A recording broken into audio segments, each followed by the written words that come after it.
Por su paciencia, ya saben, es causas de fuerza mayor. Pues nuestro más sentido pésame a Pati y a toda la familia López Rico por el deceso de su papi, lo sentimos mucho, pero al mismo tiempo agradecemos también que ya Rubén se encuentra mejor. Entonces, pues vaya un fuerte abrazo fraternal para todos ellos. Esta noche vamos a compartir Juan 6 y Juan 7. Y vamos a tener el gusto, Danis nos va a hacer favor de compartir Juan 6 y yo voy a compartir Juan 7. Así que adelante, Danis, el tiempo es tuyo. Ok, gracias. Buenas noches, mis hermanos. Buenas noches. Capítulo 6 de Juan es un capítulo largo, bastante largo. Sí. Entonces, vamos a irnos por secciones, pero hay algunas citas que necesito compartir y necesito que me ayuden ustedes a buscarlas, si son tan amables. Sí, cómo no. A ver, Jaco, necesito que Marcos 6. Marcos 6. ¿Sí? Que me busques Marcos 6 y no porque vamos a empezar muchas veces a Marcos 6. Okay. Tú me dices después qué versículo. ¿Perdón? Tú me dices después qué versículo de Marcos 6. Sí, okay. Yo te digo. Okay. A ver, ¿quién está ahí? Yola. Si me buscas, Santiago 1, 13 al 15. Betty. Santiago 1, perdón. Santiago 1, 13 al 15. Ok. Leti, tú búscame Segundo de Reyes 4, versículos 42 y 43. Sí.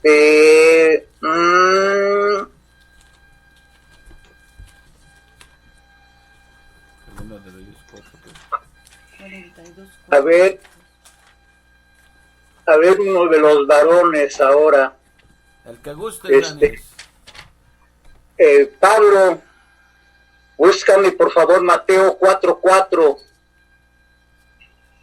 Y alguien más que me busque por favor. ¿Quién dice yo? A ver, mi hermana Malena. Ella no Efesios 2. Ella no tiene audio, no tiene micro. ¿Alguien más? Ok, Uriel. Efesios 2, 8 y 9. Ok. Y alguien más, a ver, déjenme ver a quién. Mi hermana Alejandra, búsqueme por favor Juan 15, versículos 4 y 5.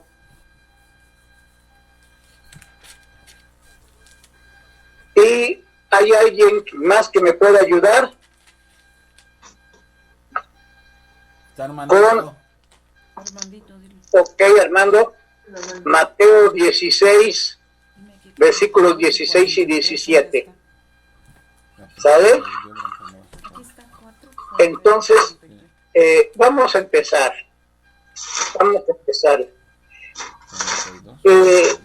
Capítulo 6 de Juan contiene como subtítulo la alimentación de los 5,000. Y curiosamente, este es el único milagro de Jesús registrado en los 4 evangelios. Entonces, yo creo que debe ser importante si está registrado en los 4 evangelios. Y empezando con el versículo 1, dice: después de esto, Jesús fue al otro lado del mar de Galilea, el de Tiberias, y le seguían gran multitud porque veían las señales que hacía en los enfermos. Les decía yo que los 4 evangelios registran este milagro de la alimentación de los 5,000. Pero aquí Juan omite un detalle que sí mencionan los otros, y es lo que había acontecido antes de este asunto de la alimentación de los 5,000. y que era la muerte de Juan el Bautista. ¿Sí? Para ese tiempo del capítulo 6, se piensa que entre el capítulo 5 y el capítulo 6 habían pasado alrededor de 6 meses. Y para ese tiempo, Herodes ya había apresado a Juan, ya lo había decapitado, y además quería conocer a Jesús. Herodes quería conocer a Jesús, y también las multitudes, pues porque, dice el versículo 2, porque veían las señales o los milagros que hacía con los enfermos. ¿Sí? Luego dice el versículo 3, entonces subió Jesús a un monte y se sentó con sus discípulos, y estaba cerca la Pascua, la fiesta de los judíos. Aquí es la segunda fiesta, la segunda Pascua que menciona Juan, ¿sí? La primera Pascua es mencionada en el capítulo 2, versículo 13, y la tercera será mencionada en el capítulo 13. Entonces aquí estamos en la segunda Pascua. Y esto ocurrió más o menos un año antes de la crucifixión de Jesús. Entonces, dice así. ¿Alguna pregunta hasta aquí? ¿O continuamos? Continuamos. Muy bien. Dice el versículo 5, cuando alzó Jesús los ojos, vio que había venido a él una gran multitud, y dijo a Felipe, ¿de dónde compraremos pan para que coman estos? Pero esto lo decía para probarle, porque él sabía lo que había de hacer.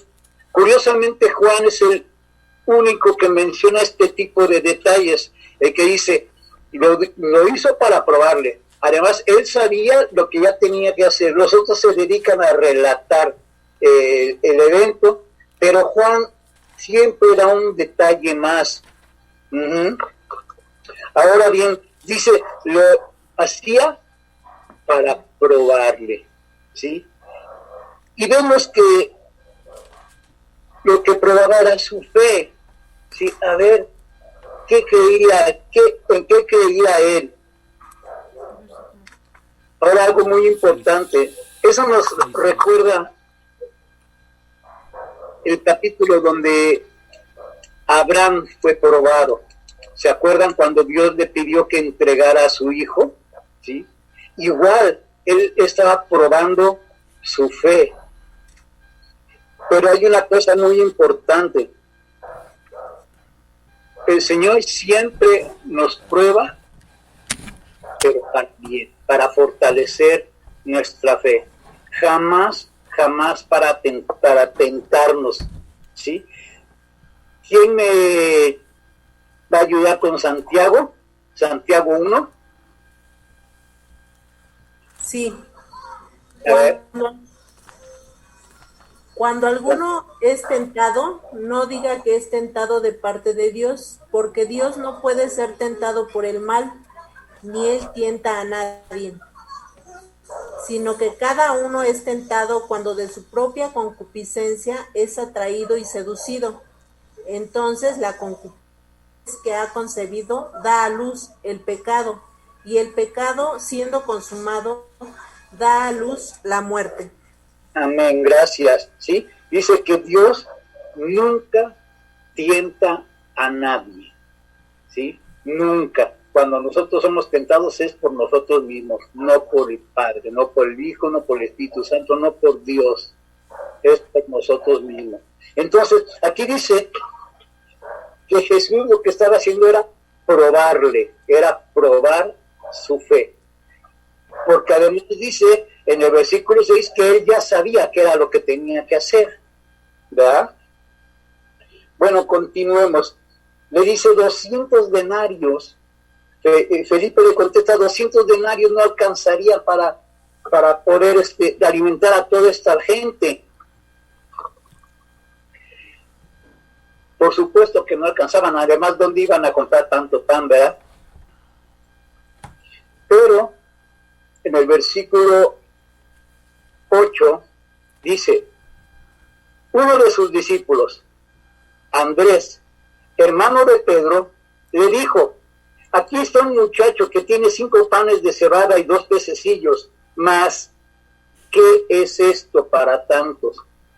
Jacob mencionaba anteriormente que cada vez que se menciona a Andrés, siempre se le menciona trayendo a alguien. Primero se le mencionó trayendo a Pedro, ahora se le menciona trayendo a un joven que tenía un poco de alimento, los 5 panes y los 2 peces. Pero esto, a ver, Jacob, por favor, ¿me ayudas con Marcos 6, 35 al 38? Sí.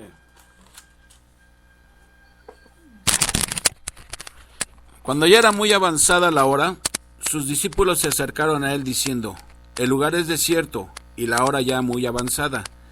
Despídelos para que vayan a los campos y aldeas de alrededor y compren pan, pues no tienen qué comer. Respondiendo él, les dijo, dadle vosotros de comer. Ellos le dijeron, que vayamos y compremos pan por 200 denarios y les demos de comer. Él les dijo, ¿cuántos panes tenéis? Id y vedlo. Y al saberlo dijeron, 5 y 2 peces. Amén. Aquí hay algo muy curioso que es importante resaltar. 2 cosas. Jesús les dijo, dadles vosotros de comer. Y eso es lo mismo que Jesús nos dice a nosotros ahora. Hoy en día también nos dice, dadles a los necesitados de comer. ¿Sí? Además, les dice, id y ved. Id y ved.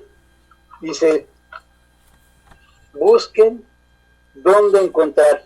Y aquí encontramos en Juan que Andrés fue el que fue a encontrar a este joven, ¿sí? 5 panes, 2 pescados. ¿Quién fue? Fue Andrés, el dirigente Andrés.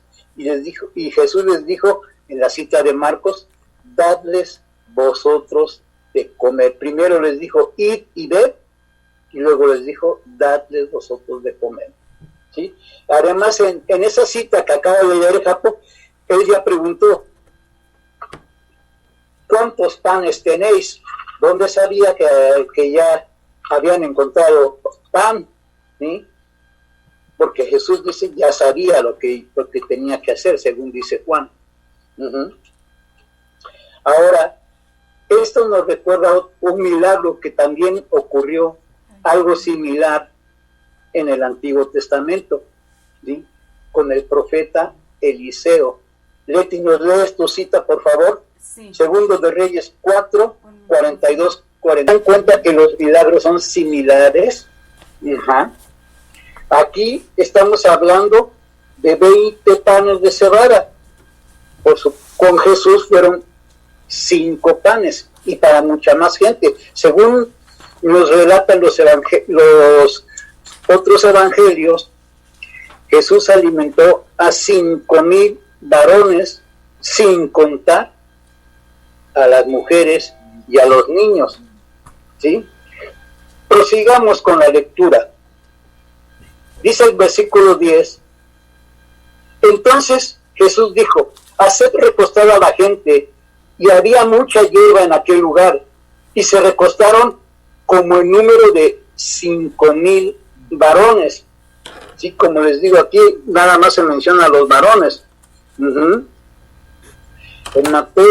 Marcos 6, a ver, Japo, si me lees el versículo 40, por favor. Marcos 6:40. Y se recostaron por grupos, de 100 en 100 y de 50 en 50. Gracias. ¿Sí? Aquí Marcos nos menciona que los repartió en grupos. ¿Sí? Dicen que fueron como 5,000 varones, sin contar a las mujeres y a los niños. Más o menos se calcula que fueron entre 10 y 15,000 personas las que fueron alimentadas con 5 panes y 2 peces. Ahora bien, veamos el versículo 11.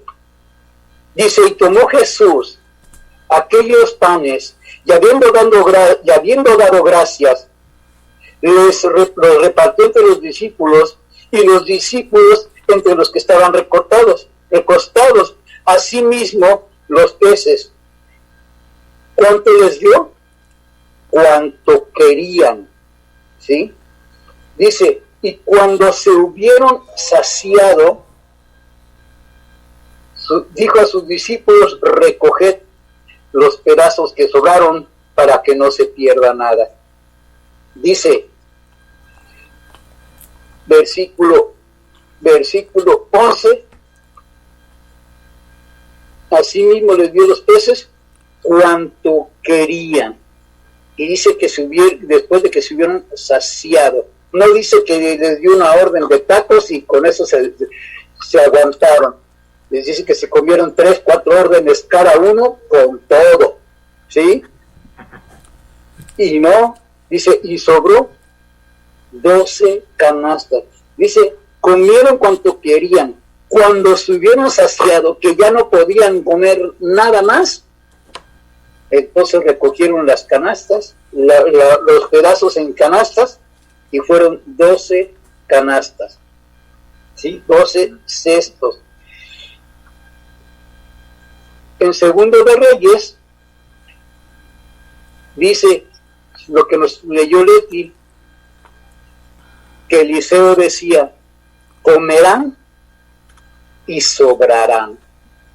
Dice, entonces, lo puso delante de ellos y comieron y les sobró conforme a la palabra que el Señor había dado por medio de Elías. ¿Sí?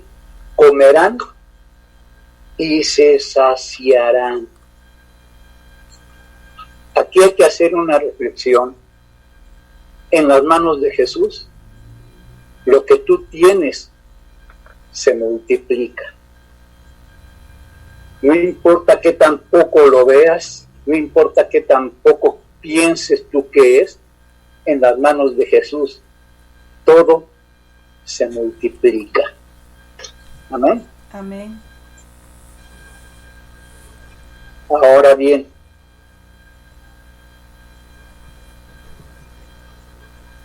Jesús es más que suficiente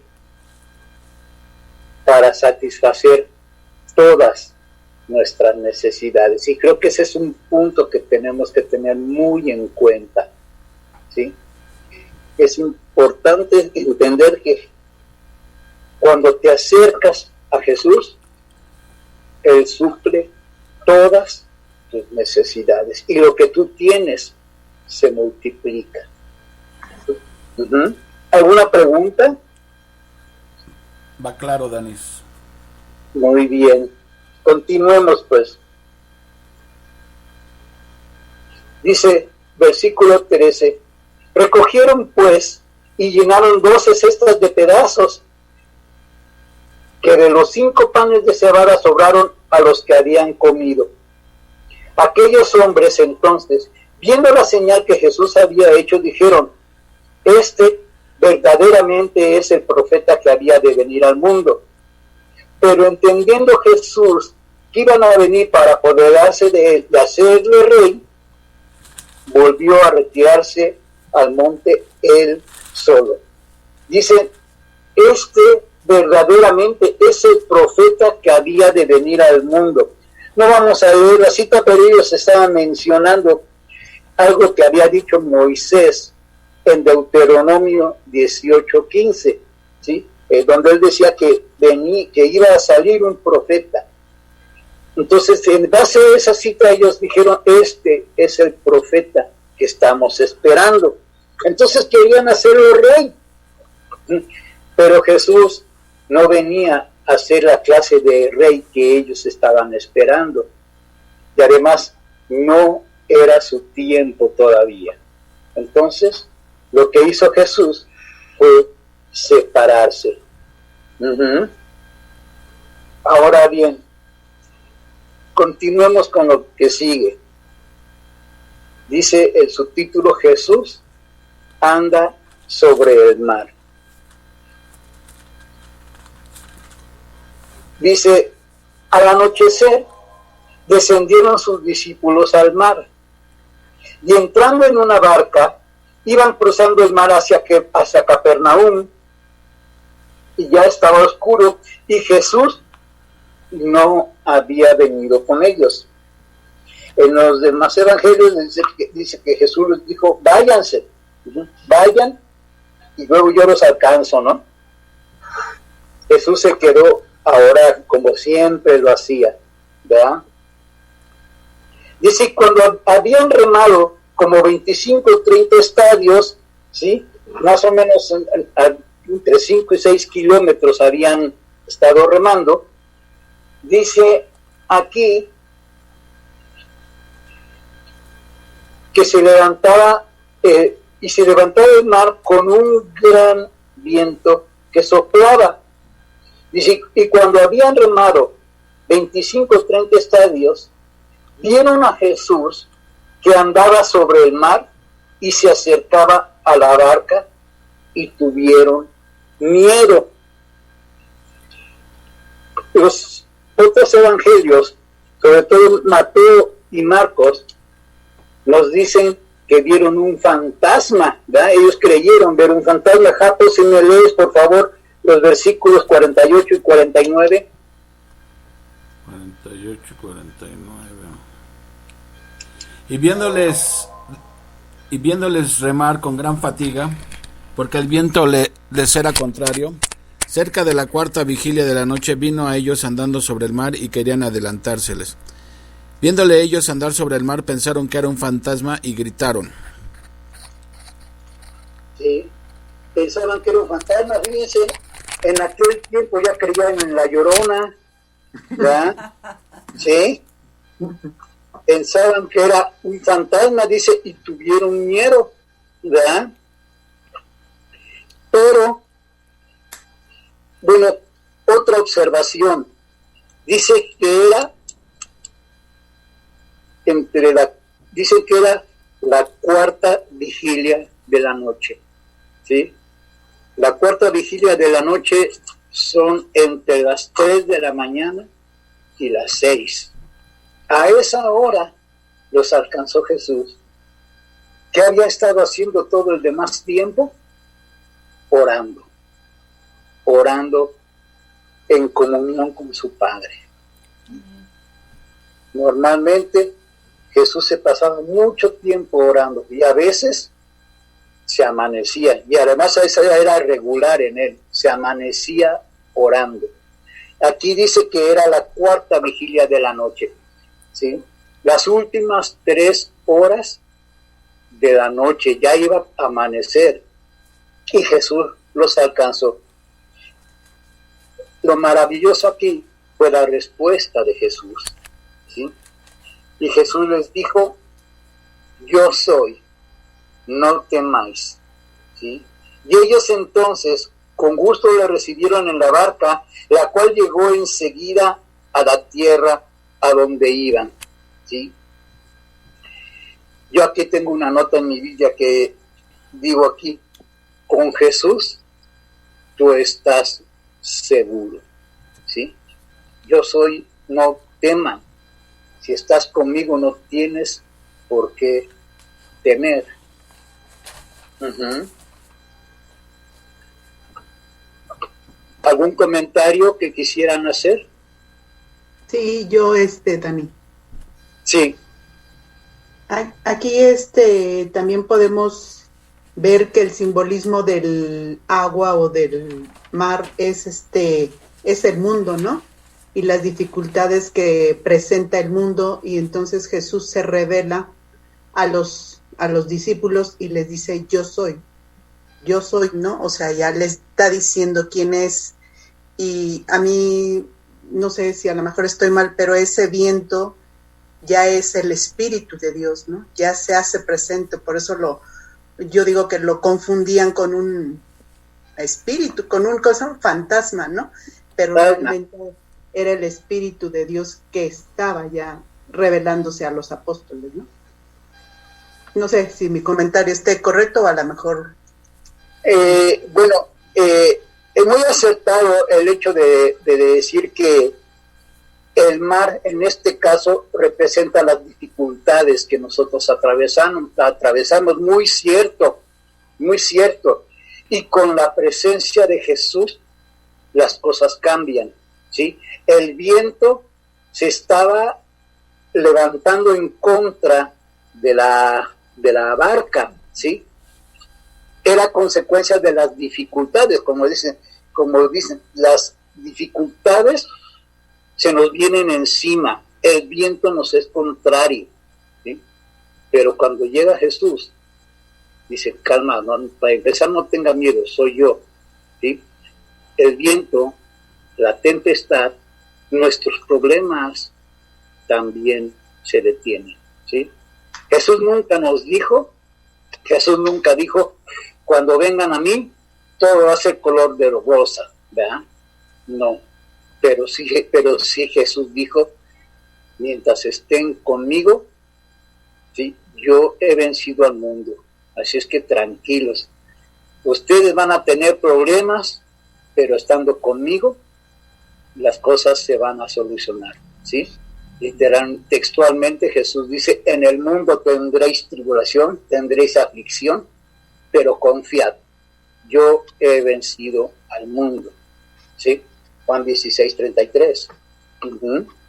Entonces, esa es una buena analogía. El agua, las dificultades de todas las que atravesamos, pero llegando Jesús, el asunto cambia, ¿sí? No teman, yo estoy aquí, saco adelante. Sí, tiene razón Ale en cuanto a lo que dice del mar, también en Apocalipsis, si no mal recuerdo, capítulo 13, cuando surge la cuarta bestia, dice que surge del mar, y siempre el mar como que es una representación, una imagen del mundo gentil, de las turbulencias que se encuentra uno en el mundo y todo eso, ¿no?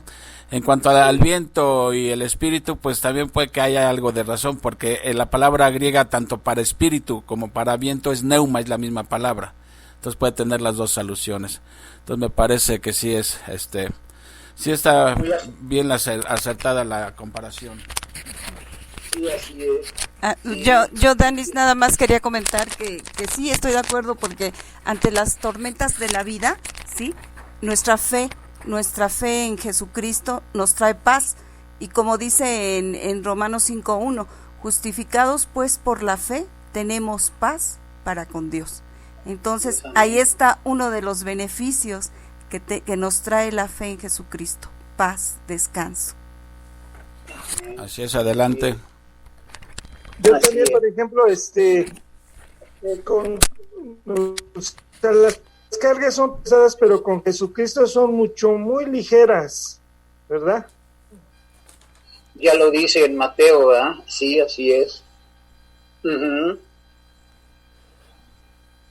Continuamos. ¿Alguien quiere comentar más? No, adelante. Continuamos, pues.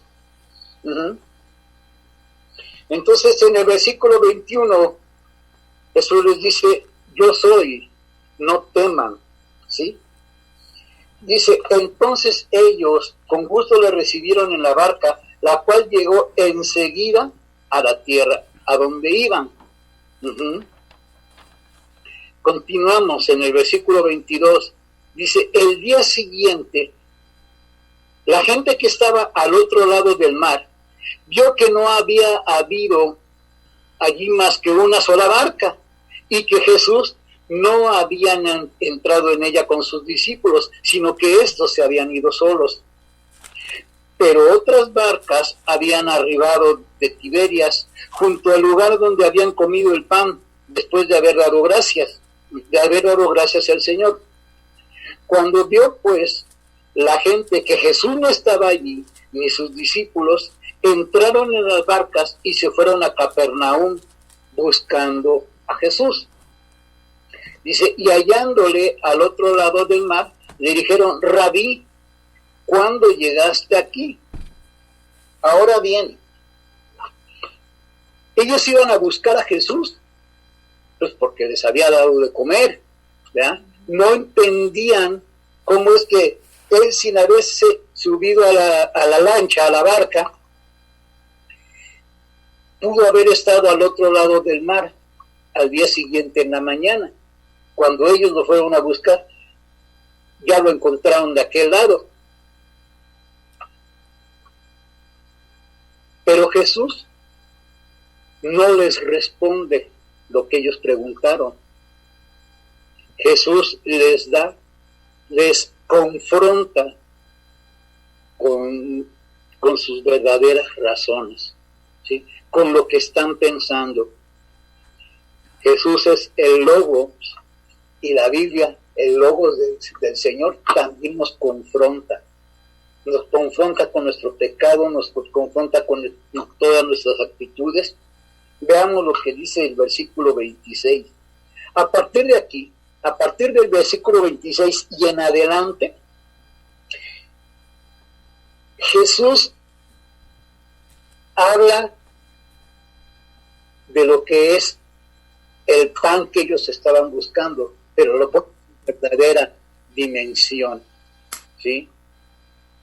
Veamos, dice, respondió Jesús y les dijo, de cierto os digo, que me buscáis, no porque habéis visto las señales, sino porque comisteis el pan y os saciasteis, ¿sí? A mí no me están buscando por ser quien soy, me buscan porque les doy de comer.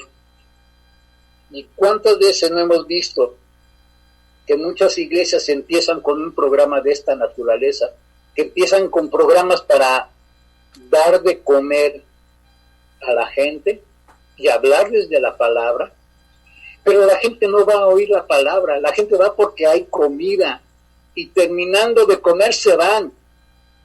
Son realmente pocos los que se ganan dándoles de comer.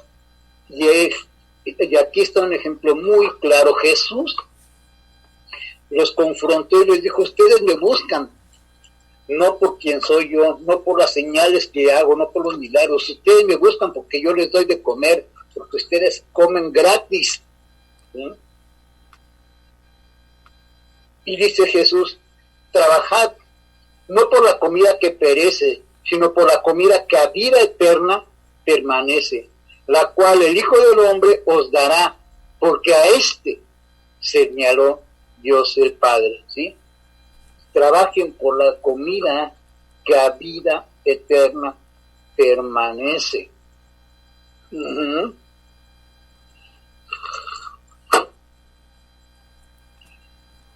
Alguien le di Mateo 4:4, ¿verdad? Si me pueden ayudar con eso.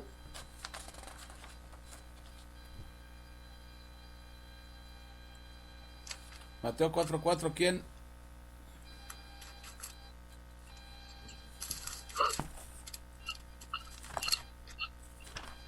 Sí. No solo de pan vivirá. Te lo leo, Dani. Exacto. Te lo leo. Él respondió y dijo, escrito está, no solo de pan vivirá el hombre, sino de toda palabra que sale de la boca de Dios. Sí. Jesús les estaba diciendo, ustedes me buscan por su satisfacción personal, ¿sí? Yo les doy, ¿sí?, la palabra de Dios. Yo les doy el alimento espiritual.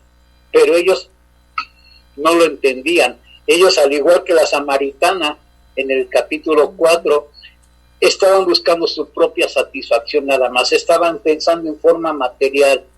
La samaritana pensaba en no tener sed jamás, en no volver a ir a trabajar para sacar agua del pozo. Y estos estaban pensando en saciarse, en comer todos los días gratis, ¿sí? Pero no estaban buscando a Jesús por quien era. Estaban buscando a Jesús por lo que les daba. ¿Me explico? Y Jesús los confronta con eso. Entonces le dijeron, sigamos adelante, versículo 28. ¿Qué debemos hacer para poner en práctica las obras de Dios? Eso me recuerda al joven rico, ¿verdad?, que le dijo a Jesús, ¿qué tengo que hacer para tener salvación? Y Jesús les dijo, pues,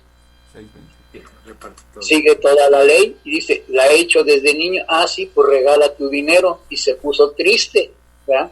¿Por qué? Porque pensaba que era por obras. Lo mismo estaban aquí pensando ellos, que por obras iban a obtener la salvación, ¿sí? Jesús les dijo, esta es la obra de Dios, que creáis en el que Él ha enviado, o sea, que crean en la persona que Dios, el Padre, ha enviado, que crean en mí, ¿sí? Porque ellos no creían en Jesús, ellos nada más querían las obras, querían obtener beneficio personal para ellos. ¿Algún comentario antes de continuar? Sí, yo quiero hacer un comentario. La mayoría de las personas seguían a Jesús en parte no por señales, sino como lo buscaban como sanador, y en parte no entendían lo que Jesús les decía por su vida pecaminosa, que no les daba el entendimiento necesario para poder aceptar quién era Jesús. Además no se había dado a conocer hasta en estos momentos. Gracias. Dos cosas. Efectivamente, al principio del capítulo leímos que la gente lo seguía porque veían las señales que hacían los enfermos, y por eso lo seguían.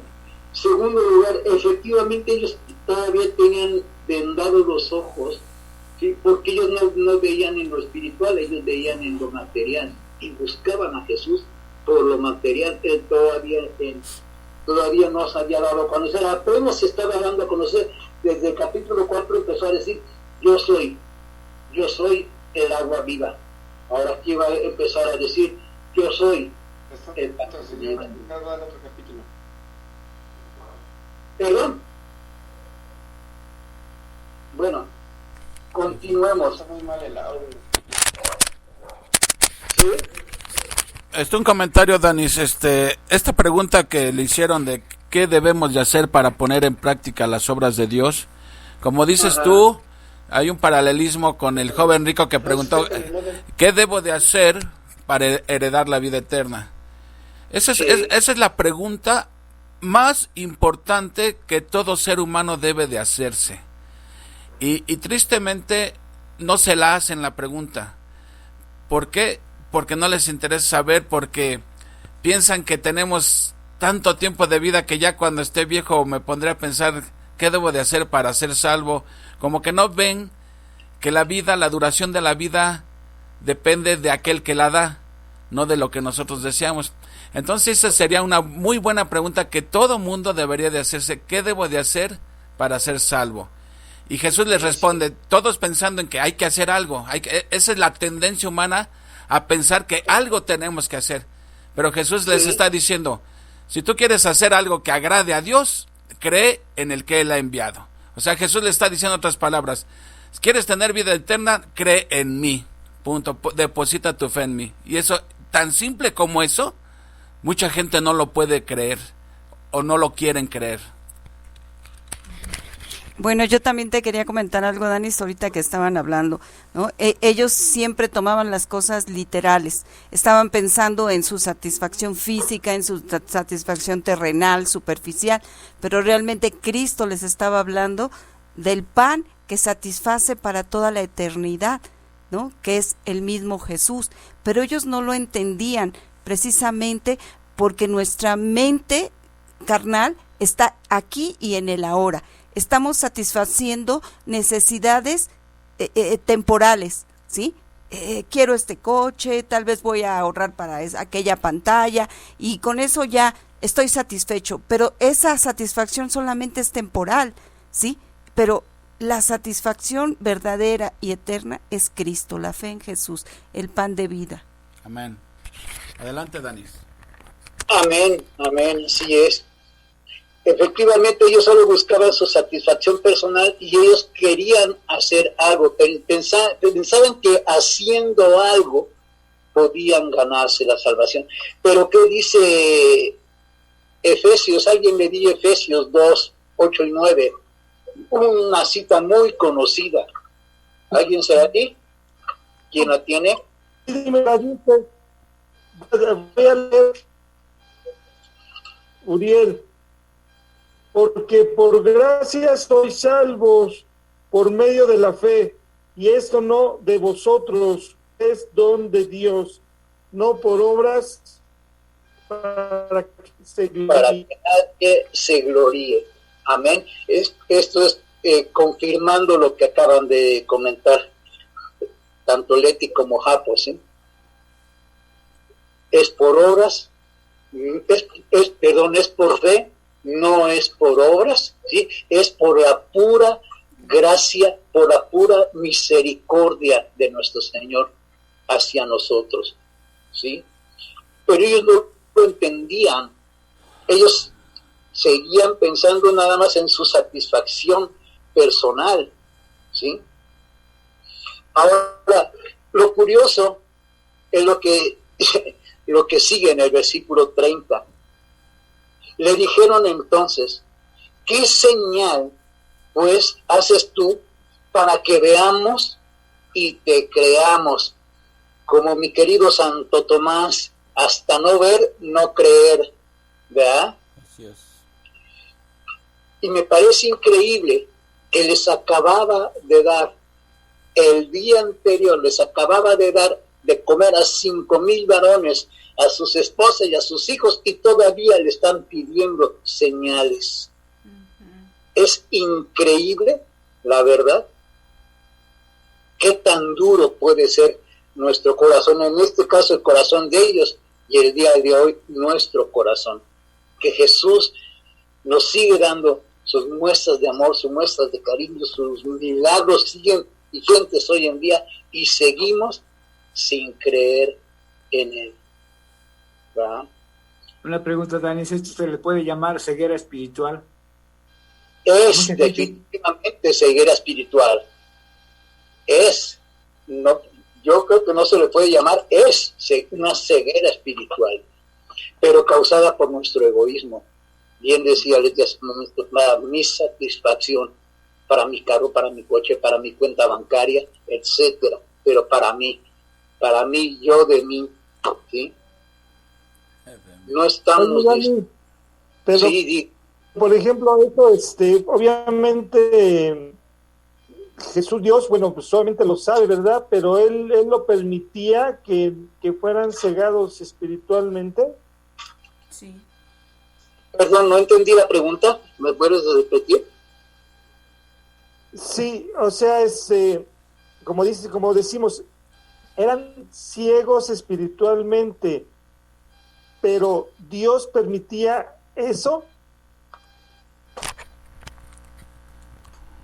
Jesús se iba revelando poco a poco, o sea, Jesús en todo momento, él declaraba que él era el Hijo de Dios. Él siempre lo mencionó, siempre decía, yo soy, ¿sí?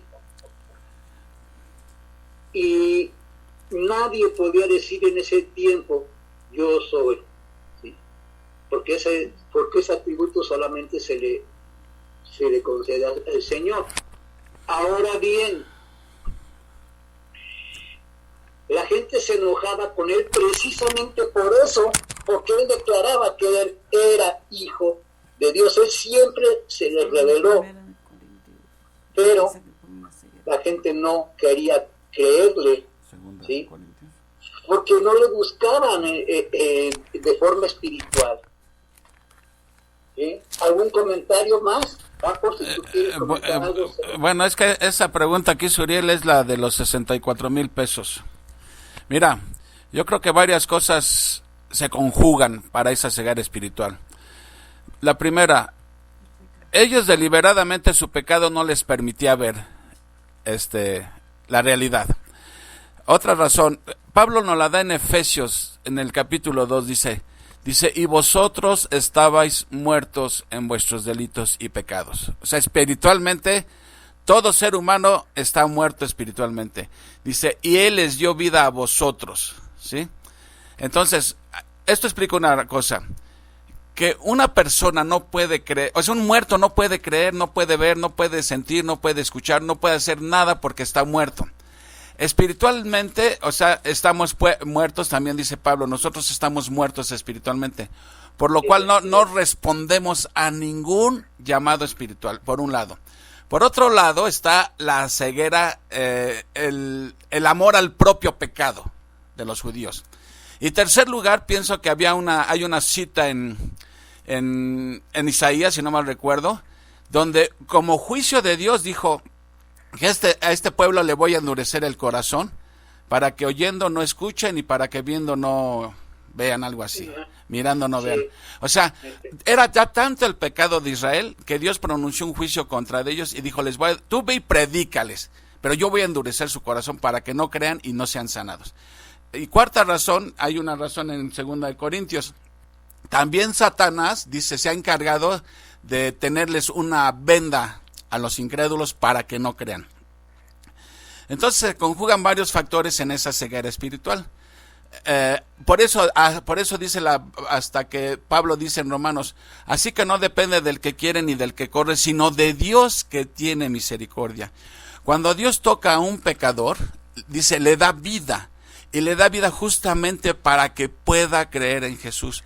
Pero todo proviene de la gracia y de la misericordia de Dios. Dice, por eso, porque por gracia sois salvos por medio de la fe. Y esto no de vosotros, no hay mérito en nosotros. Es la gracia y la misericordia de Dios que nos permite, que sensibiliza nuestro corazón a la palabra de Dios. Entonces, se conjugan varios factores, ¿no? Pienso yo. Sí, Satanás ya lo mencioné, cegó el entendimiento de los incrédulos para que no les resplandezca la luz del Evangelio de la gloria de Cristo, el cual es la imagen de Dios. Entonces, no es una pregunta tan sencilla de responder, es por esto, se conjugan varios factores, pero a pesar de que uno está muerto en delitos de pecados, también, por otro lado, está el amor al pecado de uno. Digo, y un caso clásico, un claro ejemplo es Judas. Judas ya estaba destinado desde el Antiguo Testamento que lo iba a traicionar a Jesús.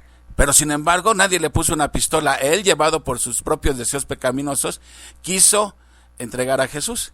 Entonces, querer conciliar la responsabilidad humana con la soberanía de Dios no es tan sencillo, ¿sí? Pero eso enseña la Biblia. Por un lado enseña la soberanía de Dios y también enseña la responsabilidad humana.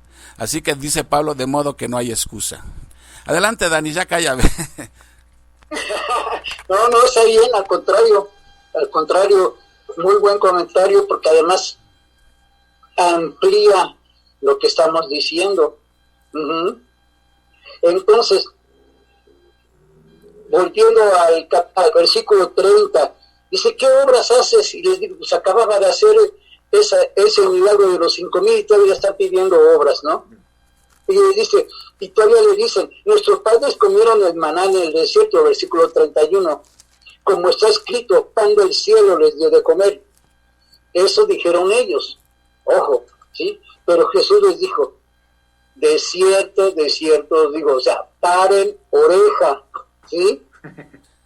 No les dio Moisés el pan del cielo, mas mi Padre les da el verdadero pan del cielo, porque el pan de Dios es aquel que descendió del cielo y da vida al mundo. Otra vez la misma respuesta de la samaritana. Ellos le dijeron, pues danos siempre de ese pan, ¿verdad? Lo mismo que la samaritana, dame siempre de esa agua. Y Jesús les dijo, yo soy el pan de vida. El que a mí viene nunca tendrá hambre, y el que en mí cree no tendrá sed jamás. Mas les he dicho, amén, que aunque me habéis visto, ¿qué pasa? No creéis. No creen. Están viendo las señales que hago, pero no creen. ¿Por qué? Se acaba de decir, por la ceguera espiritual, porque amamos nuestro pecado, en fin, ¿sí? Una amiga de mi esposa le decía, mi esposa la conoció desde soltera y desde siempre le habló de Cristo, y ella le decía, hoy en día somos buenos amigos, pero le decía, yo no me hago cristiana porque me van a quitar el alcohol, el cigarro y el baile. Por eso no me hago cristiana. ¿Y cuántos no decimos eso? ¿Cuántos no decimos eso? ¿Sí? Hoy en día, gracias al Señor, ella ya conoció a Jesús, la vida ya le cambió, pero así es. ¿Sí? No creen en Él. Adelante. Nada más un comentario lo que dices, y yo te puedo asegurar que ya no extrañan ni el baile, ni el alcohol, ni el cigarro. No lo extraña, ¿por qué? Porque Dios cambia sus motivaciones. Amén. Es su suficiencia. Así es. Bueno, quiero leérselos otra vez.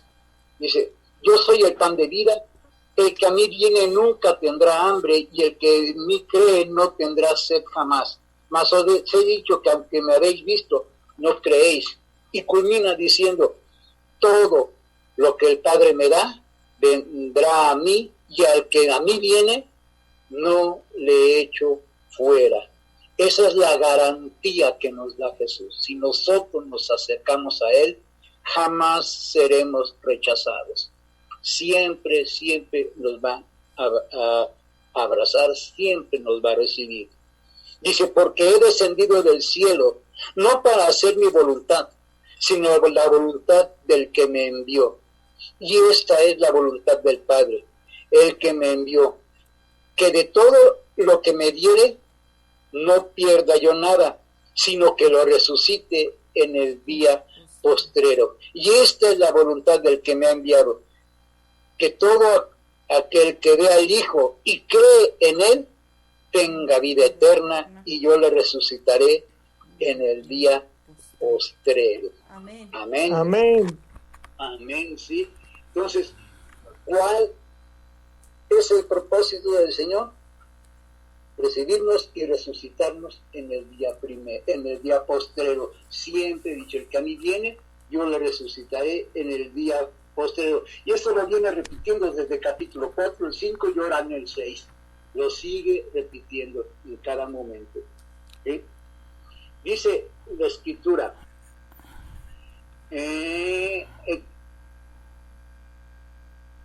dice, el que a mí viene no lo echo fuera, tendrá vida eterna. Versículo 41. Un comentario, Dani Santos, si me permites. Sí. Miren, la frase esta del versículo 37, veámoslo, esta es una verdad teológica del tamaño de una catedral. Todo lo que el Padre me da, vendrá a mí. No hay pierde. Cada uno de nosotros, cada pecador convertido es un regalo del Padre al Hijo. Entonces aquí vemos cómo el papel que juega Dios. Es Dios el Padre el que da al pecador arrepentido, se lo da como regalo al Hijo, ¿sí? No hay forma de que el Padre quiera darle un pecador arrepentido al Hijo y que el Hijo no venga a Cristo. Forzosamente va a ir a Cristo. Dice, todo lo que el Padre me da, vendrá a mí. Y la idea es en el griego de que es no te está pidiendo permiso el Señor. El Señor te va a llevar con Cristo, ¿no? Y dice, y todo el que a mí viene, dice, yo no le echo fuera. O sea, que Jesús lo recibe. Y no dice que ninguno se le va a perder. Todo lo que el Padre me dio, dice creo que en Juan 10, vendrá a mí y no se perderá ninguno. No me acuerdo exactamente cómo dice el versículo. Mis ovejas oyen mi voz, algo así. Estamos en la mano del Padre y ninguno se va a escapar de mi mano. O sea, está hablando hasta de la seguridad de salvación, ¿sí? Primero, Dios elige al que le va a dar al Hijo, ¿sí? Todo lo que Padre me da, vendrá a mí. No se va a perder en el camino, dice. Y yo no le echo afuera, Jesús lo recibe, ¿sí? Y luego dice aquí, y todo el que me diere, no pierda yo nada, sino que lo resucite en el día postrero, seguridad de salvación. Entonces, cada uno de ustedes que han puesto su fe en Jesucristo, considérense un regalo del Padre hacia el Hijo. Y el Hijo va a cuidar ese regalo y no lo va a perder nunca. Amén. Es todo, Danis. Amén. Amén. Bueno, como ya nos estamos extendiendo mucho, vamos a... No te preocupes, Danis, no te preocupes por el tiempo, de todos ya nos ganó. Tú termina de dar tu clase y yo ya veo cómo le hago. Yo los voy a tener hasta las 6 de la mañana. No es cierto, no, tú no te preocupes, Danis, termina tu clase tú. Okay. Oye, otro comentario. Sí, adelante. Aquí vemos la humildad, el amor hacia nosotros de Dios, ¿verdad? Entonces, nosotros debemos de hacer también lo mismo con nuestros hermanos en la fe. Ser humildes, ser amorosos, en contacto y ayudarnos unos a otros. Es correcto. Amén. Así es, amén. Sí, es correcto, y como decíamos versículos anteriores, a nosotros nos toca darles de comer, a nosotros nos toca traerlos a los pies de Cristo. Bueno, sigamos. Dice, murmuraron entonces los judíos porque había dicho yo soy el pan que descendió del cielo, y decían, ¿no es este Jesús, el hijo de Josué, cuyo padre y madre nosotros conocemos? ¿Cómo pues dice del cielo he descendido? Como veníamos comentando hace unos momentos, ¿sí? Ceguera espiritual, ¿sí?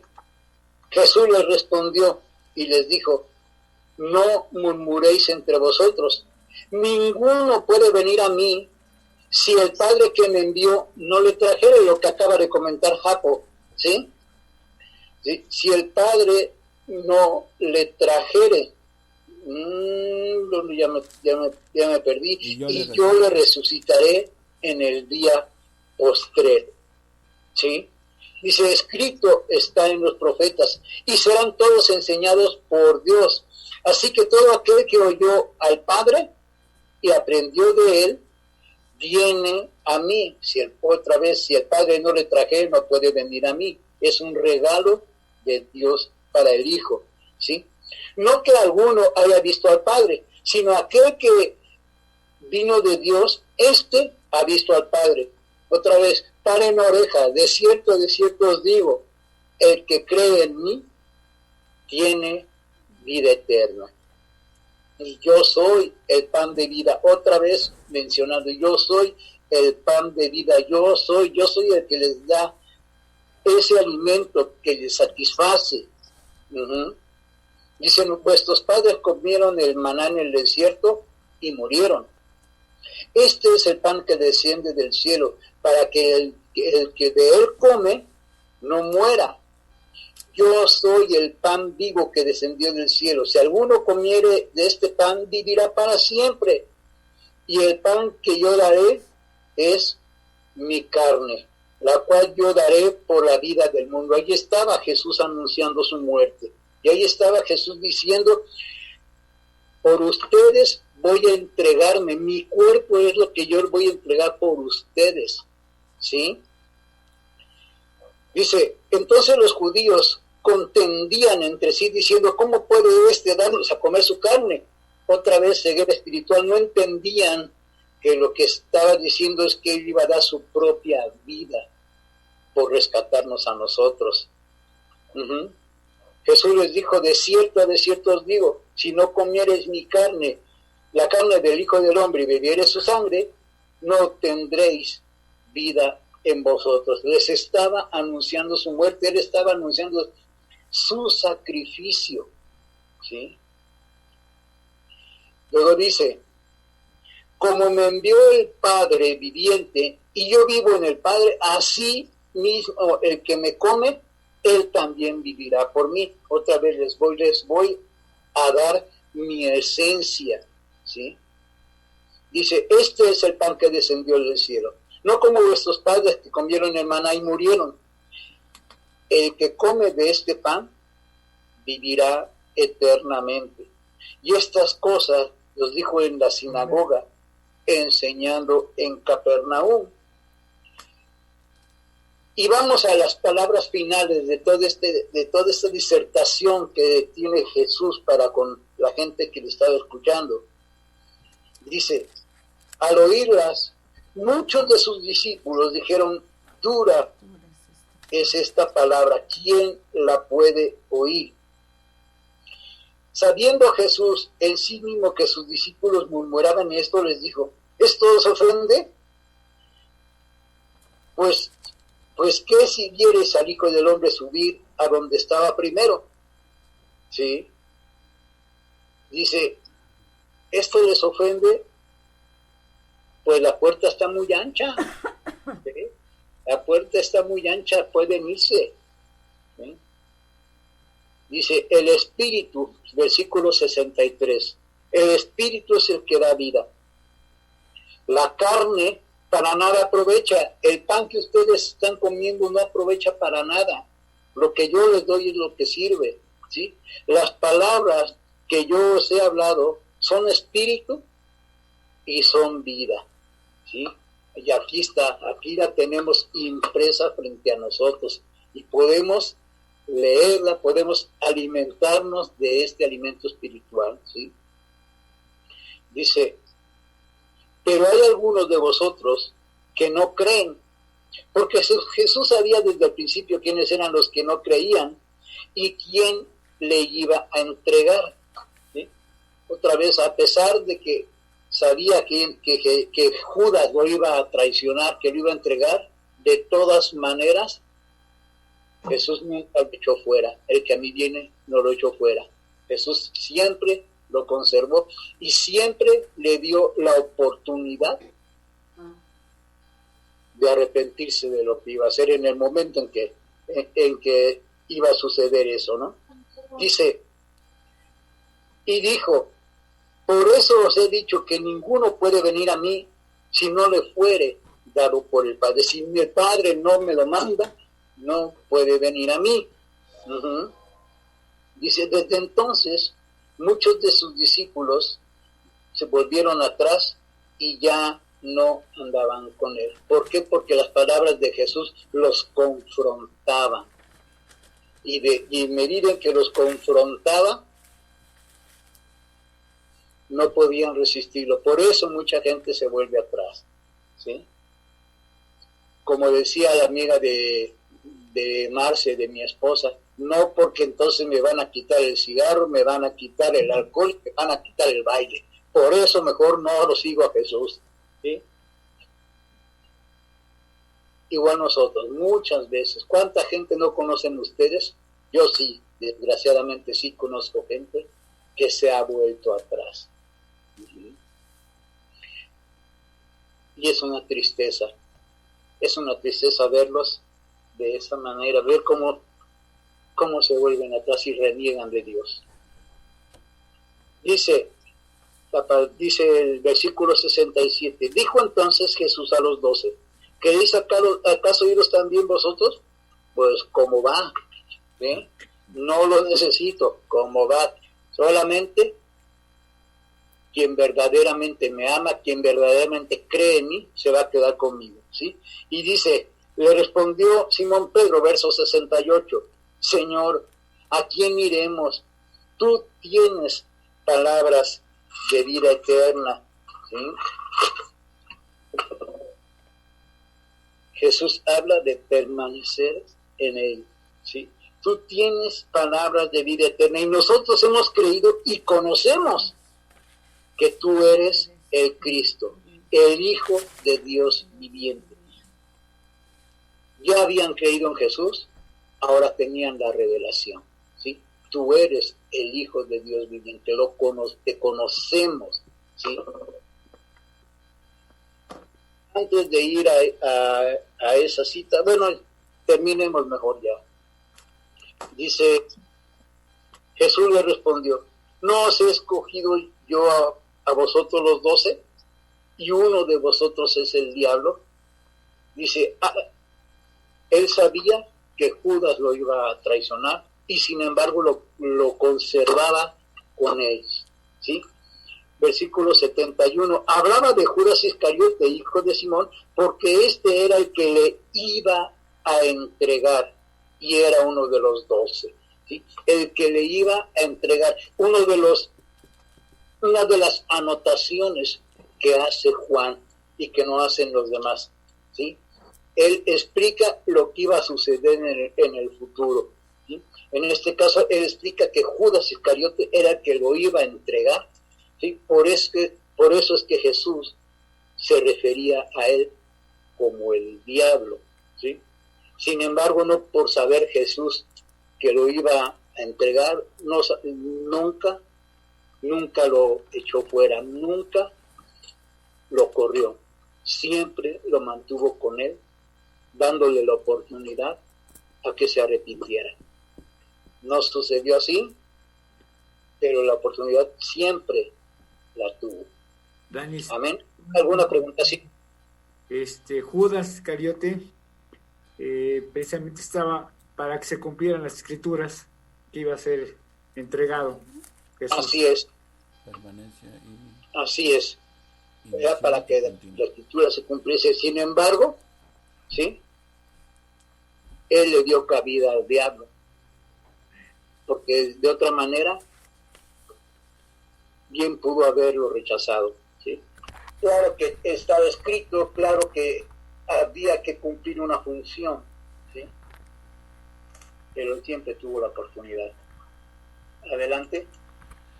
Nuevamente ahí vemos que se conjuga nuevamente la soberanía de Dios y la responsabilidad del hombre. Estaba escrito lo de Judas, pero no le quita responsabilidad a Judas. O sea, esto nos muestra que Dios tiene soberanía, es soberano aún sobre los pecados del hombre, que Dios los usa para sus propósitos, ¿verdad? Pero esto no excusa al pecador. Otra cosa que quiero agregar es, miren, Jesús acaba de realizar un milagro donde alimentó, como dijo Danis, 10 a 15 mil personas, ya contando chamacos y todo. Y como dice, no fue un taquito, ahí era buffet, hasta que ya no pudieran comer más. Así es. Detrás del milagro hay una enseñanza, y Jesús, cuando ellos todavía piden más señales, a pesar de que ya habían visto una, y ya llevaban varias las que habían visto, pero esta era la más reciente, todavía quieren ver más señales para creer en él. ¿Sí? Y ponen de ejemplo a Moisés. A ver, Moisés hizo llover el maná, ¿y tú qué puedes hacer? ¿No? Cuando le dicen, pues para empezar no fue ni Moisés, fue mi padre. Y dice, y yo soy el verdadero pan de vida. Dice, me tienen que comer a mí para tener vida eterna. Pero como estaban estos bien tontos, por no decirles más feo, lo toman literalmente y piensan, bueno, que Jesús nos está hablando de canibalismo, ¿cómo que tenemos que comerlo a él? Pero Jesús no estaba hablando de eso. Jesús estaba diciendo, comer a Jesús significa creer en él.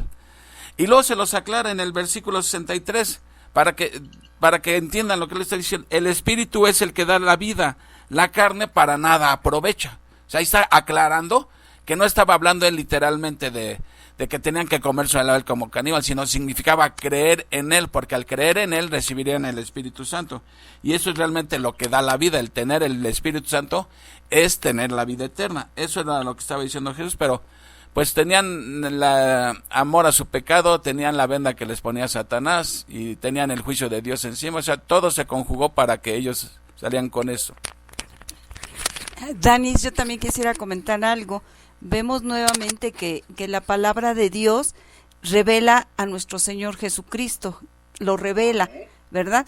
Y también separa lo falso de lo verdadero. Y vemos aquí que la enseñanza es que lo seguían multitudes de personas, ¿verdad? Pero cuando vieron esta palabra es difícil de escuchar y de obrar, de hacer, ¿sí? Muchos se fueron, lo abandonaron. Y solamente se quedaron 11, los 12, ¿sí? Pero vemos que también separa a los verdaderos discípulos de los falsos discípulos, ¿no? Como dice también la palabra, el camino ancho lleva a la perdición y el camino angosto lleva a la salvación. Entonces vemos que muchos dicen creer en Cristo, pero no es el Cristo de la Biblia. No es el Cristo que revela la palabra. Y otra cosa también, estos casos de alguien que se dice seguidor de Cristo y que después dan marcha atrás, pues tampoco es nuevo. Hoy en día vemos eso también tristemente. Pero ya en las cartas de Pablo él veía esto, dice, no sé si fue Pablo o Juan, perdón, pero se me va de repente, ya es la edad que se me van luego los versículos de la mente. es el efecto del pecado sobre la mente. Entonces, pero dice así, salieron de nosotros, pero no eran de nosotros. Porque si hubieran sido de nosotros, se hubieran quedado con nosotros. Pero salieron de nosotros para comprobar, revelarse quiénes son verdaderamente de nosotros.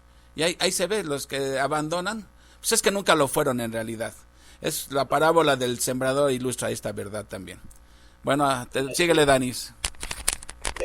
Hasta ahí, Nero, ahí termina ya el capítulo 6. Bueno, pues preguntas para Danis. Bombardéenlo con preguntas. Dani, solamente para decir que entonces los verdaderos discípulos son los que tienen fe y tienen fidelidad, y eso es continuo, desde que se convierten hasta la venida de Cristo. No importa que vengan tempestades, problemas económicos, de salud, ¿verdad? Están firmes, arraigados en la fe. Y los discípulos que son falsos, que a la primer prueba abandonan la barca. Así es. Ya lo dice en el capítulo 15, ¿no? Permaneced en mí para que puedan llevar fruto. Si no permanecen en mí, no pueden llevar fruto. ¿Ya?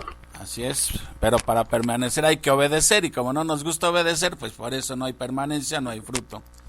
Ok, ¿algo más? ¿Algún comentario más?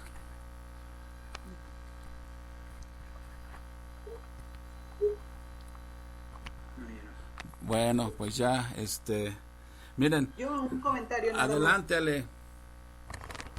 Aquí me queda también claro que volvemos al mismo punto que, bueno, hemos estado viendo en Levítico, que decimos que es el pueblo santo porque Dios es santo. Entonces aquí, por todo lo que ustedes están explicando del pecado, de las acechanzas del maligno, entonces para poder seguir conviviendo con este Dios, pues se necesitaba también que ellos fueran fieles, como lo estamos viendo, ¿no?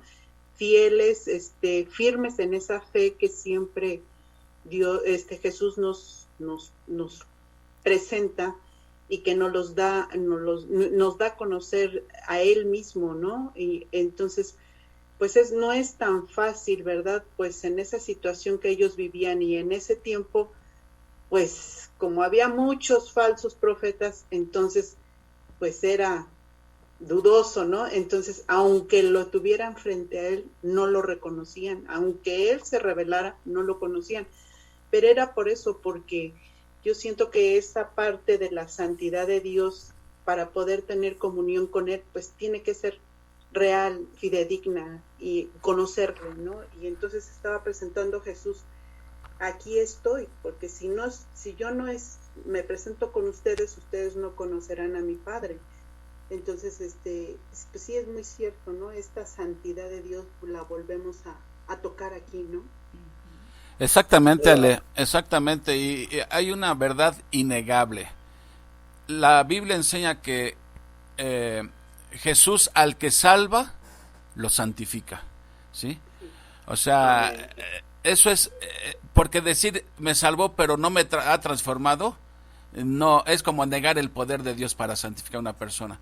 Pero en la santificación, Dios hace su parte y nosotros hacemos nuestra parte. En la santificación, no en la salvación. La salvación es totalmente obra de Dios, ¿sí? Pero en la santificación sí, Dios nos ayuda a santificarnos también, ¿no? Y bueno, ¿algo más? ¿Tú, Dani? Un comentario. Sí, Betty. Aquí en el versículo 63 dice, las palabras que yo os he hablado son espíritu y son vida. No hay otra manera de aumentar nuestra fe si no es con la palabra del Señor. O sea, muchas veces he escuchado que dicen, aumenta nuestra fe, pero la verdad es que nosotros, si no leemos, no podemos aumentar nuestra fe, es la palabra del Señor. La fe viene por el oír. Así es. Y la verdad es que miren, el primer requisito para llevar a cabo la vida cristiana, primer requisito número 1 y el más importante es ser cristiano. Una persona que no es cristiana jamás va a poder llevar la vida cristiana. ¿Por qué? Porque los deseos de su carne le van a estar ganando siempre. Jesús lo dijo, somos esclavos del pecado. Bueno, ¿algo más, Danis, que tengas? No, nada más. Bueno. Nada más. Gracias por escucharme. No, gracias a ti, Danis, por compartir. Miren, recordemos que hemos visto hasta aquí 5 señales. Y como decía Armandito la vez pasada, la palabra señal que usa Juan no usa la palabra milagro, sino la palabra señal, semeia en griego, de donde viene la palabra semáforo, ¿sí? Que el semáforo no son más que señales que indican algo. Bueno, Juan ve en estos milagros señales que nos indican algo, ¿sí? Y nos ilustra perfectamente. ¿Se acuerdan que en el capítulo 2 vimos la conversión del agua en vino? ¿Sí? Que decían, vimos que llenaron las tinajas con agua y el agua ilustra la palabra de Dios. Y aquí vemos entonces cómo la salvación es por medio de la palabra. La fe es por el oír y el oír por la palabra de Dios. Eso es lo que enseña ese milagro. Después vimos la sanación del hijo del noble allá en Capernaum, ¿sí? Y esto nos enseña que la salvación es por fe. Este noble tuvo fe en que Jesús sanaría a su hijo y Jesús lo sanó. Entonces nos enseña que la salvación, los milagros, la salvación es por la palabra de Dios, la salvación es por fe. Lo vimos en el capítulo 5, la sanación del paralítico. Había muchos paralíticos, todos querían ser sanos, pero Jesús escogió a uno nada más, ¿sí? ¿Y por qué? Porque lo merecía más que los otros. No, la salvación es por gracia, por gracia. Luego vimos, ahorita Dani nos acaba de ver del milagro de la alimentación de los 5,000 hombres, ¿sí? ¿Y esto qué nos enseña? Que la salvación trae satisfacción, ¿sí? Así como ellos había una necesidad y Jesús calmó esa necesidad hasta que se saciaron, nos enseña que la salvación trae satisfacción, principalmente al alma, ¿sí?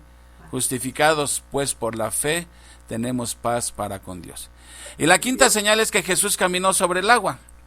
Había una tempestad tremenda y todo, y la presencia de Jesús, sí, calmó todo, sí, protegió a los suyos. Y aquí este milagro nos enseña que la salvación siempre trae paz al alma. Y eso es lo que enseñan estos. Nos faltan ver todavía 2 milagros más que los iremos viendo adelante, pero esto fue nada más para resumir lo que hemos visto hasta ahorita. Y miren, obviamente ya no nos va a dar tiempo de ver el capítulo 7 completo. Vamos a ver hasta dónde llegamos. Me conformo con que lleguemos al primer punto, sí, que vamos a ver que había aquí una fiesta, la fiesta de los tabernáculos, y también han pasado 6 meses entre el capítulo 6 y el 7, también han pasado 6 meses. Y vemos que hay incredulidad aún entre los hermanos de Jesús. Vamos a leer. Y ella me dijo que no nada, una maldita más, una repetición. ¿Qué sucedió? No lo sé. Bueno, vamos nada más a ver los primeros versículos del capítulo 7, mis hermanos, ¿sale? Dice, después... Lástima porque el 6 es larguísimo. Sí, son 71. Es larguísimo el capítulo 6. Y el 7 también, y aquí no la podríamos amanecer, pero mañana hay que trabajar. Ok, dice el capítulo 7. Después de estas cosas, ¿sí? De estas cosas que acabamos de ver, dice, andaba Jesús en Galilea, pues no quería andar en Judea porque los judíos procuraban matarle. A partir de la sanación del paralítico ya habían acordado que iban a acabar con Jesús a como diera lugar, ¿sí? Y entonces Jesús procuraba andar en Galilea. Acuérdense, Galilea era al norte, Samaria y Judea era al sur. Entonces, pero ¿por qué qué sería que Jesús tenía miedo de los judíos? Evidentemente que no, era simplemente porque su tiempo no había llegado aún, no es porque les tuviera miedo. Todo tiene que ser conforme al plan de Dios, al reloj de Dios. Ni el hombre lo puede atrasar, ni el hombre lo va a adelantar, todo es conforme al reloj de Dios. Dice, estaba cerca la fiesta de los judíos, ¿sí? La de los tabernáculos. Acuérdense que acá en el capítulo 6 vimos que la fiesta era la de la Pascua. De la fiesta de la Pascua a la de los tabernáculos son 6 meses. Ya lo vimos en Levítico, las fiestas de primavera y las fiestas de otoño. Así que aquí estamos hablando de 6 meses después, ¿sí? Y le dijeron sus hermanos, fíjense bien, sal de aquí y vete a Judea para que también tus discípulos vean las obras que haces. A ver, aquí lo primero que salta a la mente y que ha causado mucho revuelo es, ¿Jesús tuvo hermanos? O sea, porque hay quienes dicen que no. Que dicen que no, o sea, enseñan la perpetua virginidad de María. Un dogma católico que habla de la perpetua virginidad de María. Pero aquí dice claramente, y le dijeron sus hermanos, ¿sí? Sal de aquí y vete. Dígame, hermano. He entendido que tuvo 8 hermanos más. Sí, de hecho la Biblia nos da hasta los nombres de los hermanos, ¿sí? Mira, dice, estaba a la fiesta, y le dijeron sus hermanos, sal de aquí y vete a Judea para que también tus discípulos vean las obras que haces. Muchas veces se ha argumentado, obviamente los que no están de acuerdo con esto, que cuando dice hermanos, se está refiriendo a los discípulos, así como nosotros nos decimos hermanos entre unos y otros, que a eso es a lo que se está refiriendo. Otros dicen que es a primos, pero no tiene ese realmente el sentido de la palabra, porque la palabra griega para hermanos es adelphos y se refiere a hermanos consanguíneos, ¿sí? Ahora, si se está refiriendo a los discípulos, ¿por qué Juan utiliza dos palabras diferentes?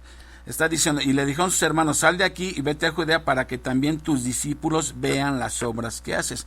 Está utilizando dos palabras distintas con significado distinto. Miren, vamos por ejemplo a Lucas 2.7. A ver, Danis, ahora tú retacha la copa. Lucas 2.7, léeme por favor. Ok, dice, y dio a luz a su hijo primogénito, y lo envolvió en pañales y lo acostó en un pesebre, porque no había lugar para ellos en el mesón. Ok, tuvo a su hijo, ¿qué dice? Primogénito. Primogénito. Y para que haya un primogénito, tiene que haber mínimo otro hijo más, porque si no, no sería primogénito. Primogénito significa el hijo mayor, no el hijo único. Hijo mayor hace alusión a que hay más hijos, mínimo uno más, y uno es el primogénito. El hijo mayor siempre se le llama primogénito. Ahora, esto que aún sus hermanos no creían en él, estaba ya aún profetizado en el Antiguo Testamento. Danis, por favor, Salmo 69, 8, 9. Y ahí está 69, 8, 9. Y vamos a ver que esto no está sorprendiendo ni al mismo Jesús. Ya estaba escrito que ni aún sus hermanos le iban a creer. Dice, extraño he sido para mis hermanos y desconocido para los hijos de mi madre. Ahí está. Porque me consumí, ¿sí? Sí. Porque me consumió el celo de tu casa y los denuestos de los que te vituperaban cayeron sobre mí. Ok, aquí está, esta es una alusión al Mesías que dice que extraño he sido para mis hermanos y desconocido para los hijos de mi madre, ¿sí? Ahí está ya profetizado que aún sus hermanos no iban a creer en él. Ahora, la Biblia, miren, hay una cosa es la tradición que hemos creído por años y otra cosa es lo que dice la Biblia. Y yo no puedo ir en contra de lo que está escrito en la Biblia. Vamos a Mateo 13:55. Danis, tú que los encuentras rápido para que no nos gane tiempo. Mateo 13. Y los demás tomen nota acerca de estos versículos, por favor. Mateo 13:55. Ahí nos da hasta los nombres de cómo se llamaban los hermanos de Jesús. Así es. Dice, ¿no es este el hijo del carpintero? ¿No se llama su madre María y sus hermanos Jacobo, José, Simón y Judas? ¿No están todas sus hermanas con nosotros? ¿De dónde pues tiene todas estas cosas? Fíjense, si observan con detenimiento ese versículo, nos da 4 nombres de masculinos. O sea, tuvo 4 hermanos más varones. Y luego dice, ¿y no están aquí con nosotros sus hermanas? Todas sus hermanas, más bien dice. Si fueran, entonces ya son 4 hombres y mínimo 2 mujeres. Pero como dice, todas sus hermanas, pues podría ser poner que hasta pudieran haber sido más de 2 hermanas. Pero dejémosla en 2. Más 4 hombres, varones, ¿sí? Fue Jesús el primogénito, ¿sí? El primero. Pero después ellos ya tuvieron su vida marital normal. Tuvieron más hijos y todo. Entonces, eso de la perpetua virginidad de la Virgen no tiene sustento bíblico, ¿sí? O sea, María tiene muchas cualidades, muchos atributos, muchas virtudes que muchos quisiéramos tener, pero no fue perpetuamente virgen, ¿sí?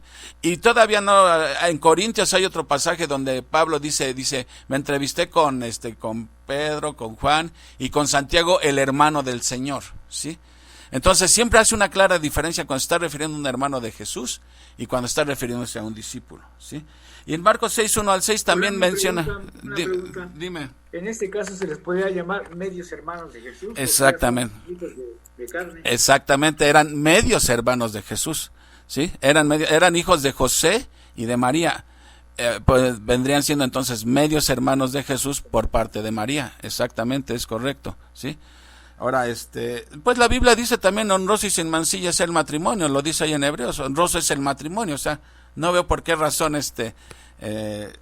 quieran a fuerza sostener la perpetua virginidad de María, como otros dogmas también que a la luz de las Escrituras se derrumban por sí solos. Bueno, una vez aclarado eso, dice, la pregunta es, ¿por qué le habrán? Bueno, vamos a continuar leyendo, dice, le dijeron sus hermanos, sal de aquí y vete a Judea para que también tus discípulos vean las obras que haces, porque ninguno que procura darse a conocer hace algo en secreto. Si estas cosas haces, manifiéstate al mundo, porque ni aun sus hermanos creían en él, ¿sí? Este texto, ¿a qué nos suena? ¿Cuál piensan ustedes que pudo haber sido el motivo que los hermanos le dicen, manifiéstate al mundo, ¿sí? O sea, no podemos pensar que ellos ya habían creído en Jesús, porque aquí el mismo texto nos lo dice, porque ni aun sus hermanos creían en él. Entonces, si le están diciendo, manifiéstate al mundo, y sabemos por el mismo Juan, el evangelista, que no creían en él, ¿cuál pudo haber sido la razón para que le dijeran, manifiéstate al mundo? ¿Sí? Para que vean las obras que haces. ¿Mandé? ¿Por celos? Algunos piensan que pudo haber sido celos. La verdad es que como el texto no lo dice, entonces a veces cuando algo no dice la Biblia se presta a que nosotros estemos, ¿cómo se dice? Especulando, sí, especulando. Podría haber sido por sarcasmo también, ¿no? Como diciendo, ahí hay mucha gente, si realmente eres el Hijo de Dios, pues manifiéstate ante ellos, ¿no? Pero vemos que siempre Jesús les dice, no ha llegado mi tiempo, porque Jesús seguía la agenda de Dios, no la agenda de los hombres, ¿no? Es correcto. A mí me suena por el tonito en que se lo dicen, a mí me suena también a sarcasmo. Pues ya que dices que es lo que eres, pues ¿qué haces aquí en Galilea? ¿Sí? Vete a Jerusalén, ahí va a estar toda la gente, porque era la fiesta de los tabernáculos, donde todo el mundo tenía que congregarse, los varones. Ahí tienes mucho auditorio para que puedas hacer tus milagros que haces, ¿sí? Entonces, seguramente los hermanos habían visto ya los milagros de Jesús, pero eso no significa que ya hubieran creído en él como el Mesías, el Salvador del mundo, ¿sí? Entonces a mí me suena en lo personal a un poco de sarcasmo. Pues si eres lo que dices, pues ve y manifiéstate. O también puede ser que tenían la misma mentalidad que el resto del pueblo. Esperaban al Mesías guerrero, al que los iba a libertar del yugo romano. Entonces, la cosa es, ¿cuál es la razón? No lo sabemos a ciencia cierta. Yo pienso que una de dos, o tenían la misma mentalidad del resto de los judíos, que veían en Jesús el libertador político, ¿sí? O era sarcasmo, ¿no? Entonces, bueno, la cosa es que la respuesta de Jesús es, entonces Jesús les dijo, mi tiempo aún no ha llegado, mas vuestro tiempo siempre está presto. Lo que decíamos hace rato, ni los hombres, ni ángeles, ni Satanás, ni nadie va a mover el reloj, el calendario de Dios. Nada puede turbarlo. Entonces, aunque ellos le decían, ve, no es cuando ellos, era lo mismo cuando María le dijo a Jesús, no hay vino, o no hay más vino, haz algo. ¿Qué tienes conmigo, mujer? Mi tiempo no ha llegado. O sea, no hay nada que nosotros podamos acelerar el plan de Dios o retrasarlo. 7. No puede el mundo aborreceros a vosotros, ¿sí? Mas a mí me aborrece porque yo testifico de él que sus obras son malas. O sea, los hermanos, Jesús le está diciendo, ustedes no tienen ningún problema en ir para allá, ustedes son igual que ellos. Mientras tú te comportes como el mundo, eres cuatacho del mundo y nadie te va a atacar. Cuando empiezas a reprender las obras del mundo, entonces sí espera ataques, y eso es lo que le está diciendo aquí. A mí me atacan, dice, porque yo testifico de él que sus obras son malas. Subid vosotros a la fiesta, yo no subo todavía, ¿sí? Vamos a ver que ya después subió a media fiesta, o sea, después de 3-4 días.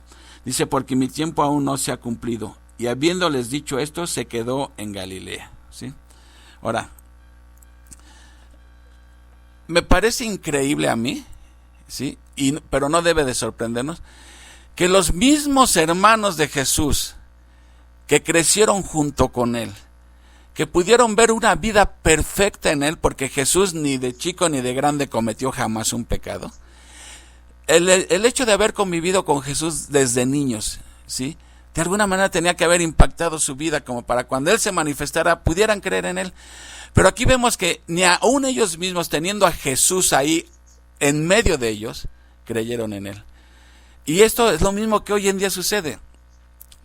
A veces nos espantamos que como alguien que es cristiano, un devoto cristiano, un fiel cristiano, una persona que ama al Señor, y su familia no cree en Cristo. Es increíble, pero ¿nos debe esto de sorprender? No nos debe sorprender. Jesús mismo, sus hermanos no creyeron en él. Ahora, alguien podría decir, bueno, entonces, ¿y por qué no creyeron en él? ¿Por qué la carta de Santiago es el medio hermano de Jesús? Y la carta de Judas, la que está antes de Apocalipsis, también la escribe el medio hermano de Jesús. Acuérdense que tenía un hermano que se llamaba Santiago, o Jacobo, es lo mismo, y otro hermano que se llamaba Judas, que no es Iscariote, ¿eh? Había varios Judas. Entonces, alguien podría preguntar, bueno, entonces, ¿por qué ellos escriben esas cartas si no creyeron en él? Porque hasta este momento no habían creído en él. ¿Cuándo fue que se convirtieron a Cristo? Después de la resurrección. Fue cuando, ay, nanita, era cierto lo que él decía, y cayeron doblados ante él, ¿sí? Y es curioso que, por ejemplo, Santiago, cuando escribe su carta, no dice Santiago, el hermano de Jesús, como para darse su cebollazo él mismo. Dice Santiago, esclavo de Jesús, ¿sí? O sea, en ese momento, después de la resurrección, es que la resurrección lo cambia todo. La resurrección cambió todo, ¿sí? Como gente, el mismo Pablo, ¿sí?, un atacante del cristianismo, cómo cayó doblado también cuando Cristo se le apareció y le habló, ¿sí? Entonces vio que Jesús había resucitado tal como Jesús lo había dicho. Y la resurrección demostraba que Jesús era quien dijo ser. Si Jesús no era Dios, ¿cómo el Padre lo levantó? Si Jesús no era Dios y el Padre lo levantó, significa que Jesús era Dios. Dios no iba a levantar a un mentiroso, ¿sí? Entonces, miren, ya tristemente nos dieron las 11 y el capítulo es largo. Miren, hay dos opciones. Yo creo que lo más seguro es que lo que faltó del capítulo lo voy a meter ya al video y ya pues lo escucharán en el video porque ya nos comió el tiempo. Porque si no, para la otra semana, si yo termino, como es un capítulo largo, nos vamos a ir desfasando en los calendarios que hicimos de estas clases. Y ahora, la otra opción es que si se quieren desvelar, pero no lo creo prudente yo, honestamente. Mejor ya lo que me faltó de la clase lo pondré en el video y mejor agarramos unos minutos para comentarios finales porque ya nos dieron las 11, ¿sí? Y nos dieron las 10 y las 11 y las 12, diría el salmista. Ok, ¿algún comentario aquí, al menos hasta donde vimos hasta el versículo 9, acerca de los hermanos de Jesús, que ni ellos creían en él, que cómo fue que creyeron, o un comentario, duda sobre todo lo que se ha visto en esta noche?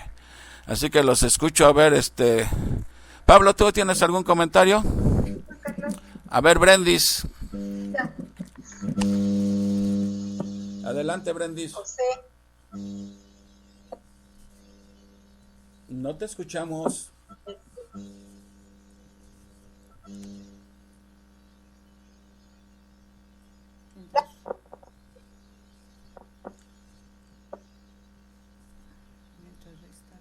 Bueno, mientras no te escuchamos, Brendis.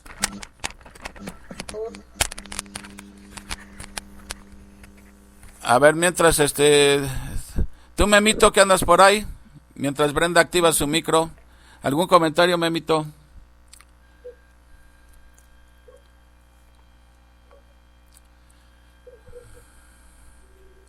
Tampoco.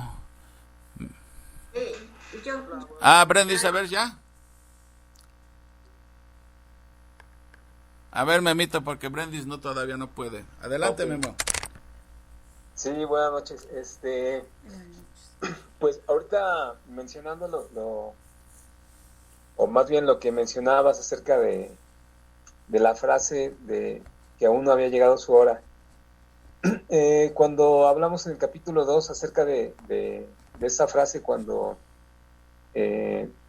María le comenta, ¿no?, a nuestro Señor Jesús que que se había acabado el vino, ¿no? Y que le dijo, ¿qué tienes conmigo, mujer? ¿Aún no ha llegado mi hora? Comentábamos que justamente esa frase se iba a repetir en capítulos posteriores y hacía referencia justamente a que pues no era el tiempo todavía de que nuestro Señor Jesucristo fuera a la cruz, ¿no? Que no era el tiempo en el que tenía que ser entregado. Y bueno, por ejemplo, ahorita lo que veíamos en este capítulo acerca de que sus hermanos, ¿no? De una manera irónica o sarcástica le decían, ¿no? Que subiera a la fiesta y que ahí ante tanto escenario se mostrara. Pues él les dijo, no, pues aún no ha llegado mi hora, ¿no? Es uno de los capítulos en donde se repetía esta frase. Y bueno, hacía referencia a eso, ¿no? De que aún no había sido el tiempo de ser entregado. Es correcto, sí, y pues como les decía, Dios no es alguien que va haciendo las cosas conforme se van suscitando aquí abajo. Él ya tiene todo predeterminado, lo que va a ser, cuándo va a suceder, cómo va a ser, todo lo ha determinado Dios de antemano. Y no hay poder ni humano, ni diabólico, ni angelical que pueda alterarle los planes a Dios, ¿sí? Entonces, por mucho que se esfuerce alguien en cambiar los planes, es hasta que Dios dice, ¿sí? Hasta que Dios dice. Buena observación. ¿Alguien más? Armandito, ¿tú? Sí, cómo no, un comentario. No me atrevo a pensar que los hermanos de Jesús, pues, le trataron de indicar que se fuera a Jerusalén por ser la capital religiosa en este caso, ya que como ellos estaban en Galilea no tenía mucha importancia que él estuviera predicando ahí, sino le pedían que fuera a Jerusalén para que se diera a conocer si realmente era lo que él decía ser, el Mesías. Prácticamente lo estaban empujando, pero como tú lo acabas de decir, todavía no era su hora. Por eso fue que Jesús se negó a ir en ese momento. Así es correcto. ¿Tú, Yola, tienes algún comentario? Yo un comentario. ¿Quién? Yo. ¿Brendis? ¿O quién? No, yo. Betty. Adelante, Betty. Sí, pues aquí con los hermanos de Jesús yo veo un parecido con la historia y vida de José. José y Jesús tienen muchas situaciones parecidas. En cuanto a los hermanos, pues yo aquí veo que pues tienen algo de celos con Jesús porque pues él ha hecho muchas señales, pero sus hermanos no le creen. Algo parecido como con José. Bueno, ese comentario quería hacer. Sí, es correcto, y de hecho también la vida de José enseña tantas verdades acerca de Cristo, porque la primera vez despreciaron a José y en el segundo encuentro reconocieron a José, ¿no? Y eso también habla de los hermanos de Jesús, esta vez hablando a nivel del pueblo judío, el pueblo judío que ha rechazado a su Mesías, y en la segunda venida es cuando Israel va a doblar su rodilla ante Cristo y lo va a reconocer como su Mesías, al que rechazaron y al que llevaron a la cruz. Así es correcto. Yola, te preguntaba si tú tienes algún comentario, y luego Ale, Uriel. Y pues lo mismo de cómo ridiculizaban sus hermanos a Jesús, pues es algo parecido que nosotros como cristianos padecemos, que por nuestra misma familia pues no nos creen o no nos o a veces se burlan y todo eso. Entonces esto nos debe de cortar a que pues si Jesús lo padeció, pues nosotros pues qué nos podemos esperar, ¿no? También. Exactamente, es correcto, así es. Nadie es profeta en su tierra, dice, ¿no? ¿Tú, Ale? Así es. Pues sí, confirmando esta parte de la polémica que representa la presencia de Jesús en donde se manifiesta, y pues máxime aquí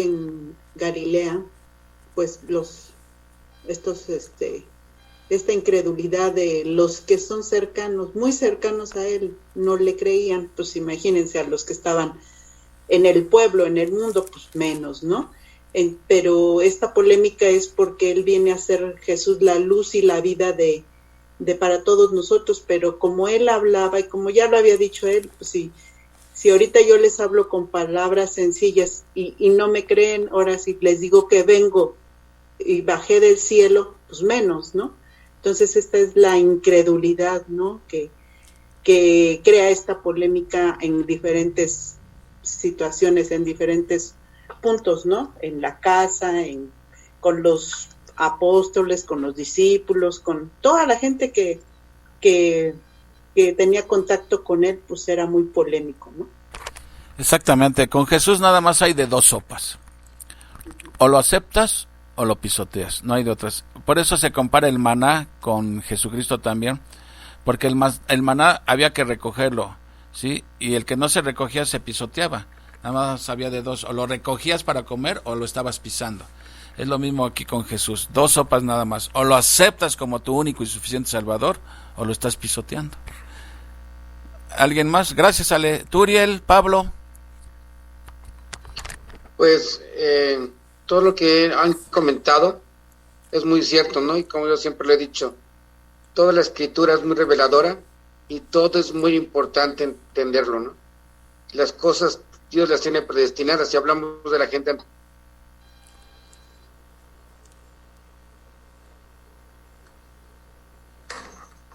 ya no se te escuchó lo último, Pablo. Ya se te fue el audio, Pablo. Bueno, mientras te regresa alguien más, Angie y Uriel me faltan.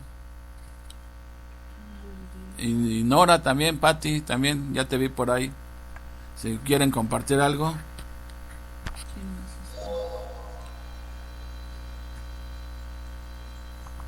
¿Ya nadie más?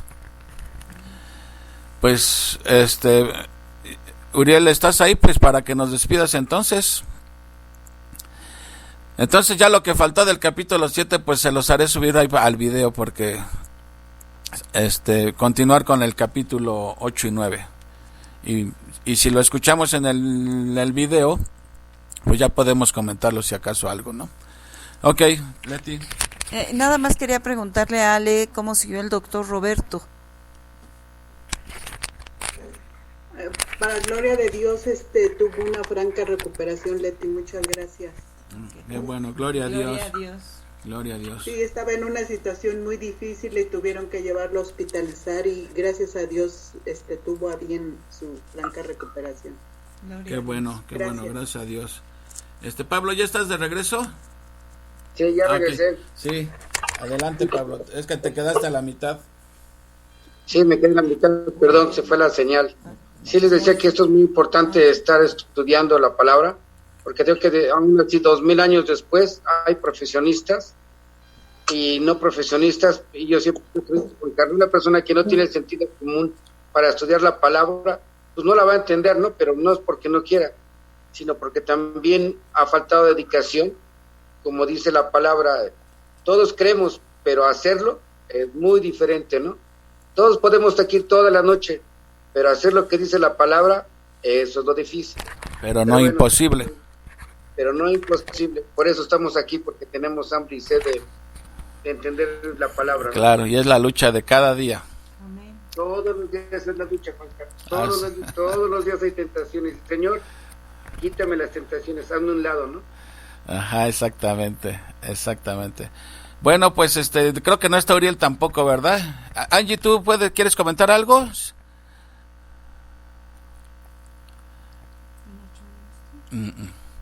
Pues todo bien, hermano, aquí hay un poquito de ruido, pero todo bien, muchas gracias, buenas noches, que Dios los bendiga. Gracias, Angie. Danis, pues como no está Uriel, ¿nos despides con una oración tú? Por supuesto que sí. Adelante, Danis.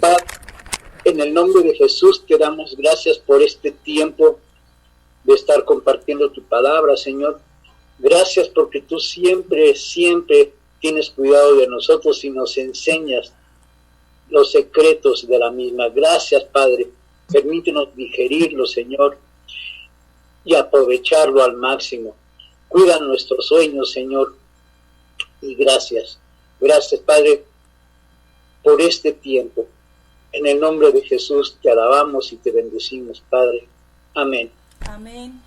Amén. Pues un abrazo para todos y gracias por su presencia y mañana nos vemos. A los que están los sábados. Un abrazo, Dani. Y muchas gracias, Dani, por compartir. A todos. Ya está Uriel para que nos corra. Sí, adelante, pues le vamos a pedir a nuestro hermano Uriel. a ver si nos despide. Ya habíamos orado, pero Se te fue la... no te preocupes, ya no estamos esperando que nos despidas, digo, que cortes pues la sesión ya todos están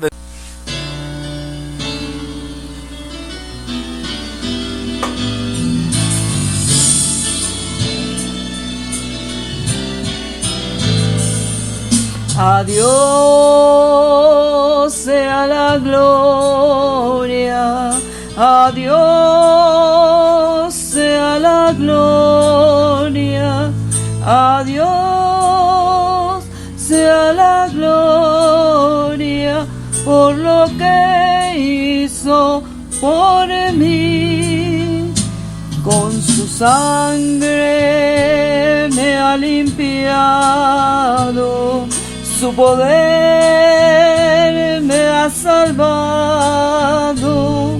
A Dios sea la gloria por lo que hizo por mí. Quiero vivir, Señor, rendido siempre solo a ti. Pongo a tus pies lo que soy, porque diste todo, Señor, por mí. Con su sangre me ha limpiado, su poder me ha salvado. A Dios sea la gloria por lo que hizo por